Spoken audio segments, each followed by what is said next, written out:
உள்ளத்தில நல்ல உள்ளம் தூங்கியதில்லை. இத நானா சொன்னேன், நாடறிஞ்ச கவிஞன் எழுதினா. இன்ப துன்பம் ரெண்டும் நம்ம கையில இல்ல, இதில் யாராருக்கு என்னவென்று இறைவன் எழுதினா.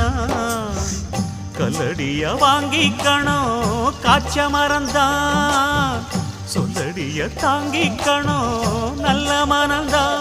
இங்கு காயம் பட்ட நெஞ்சம் இது உறங்க முடியுமா?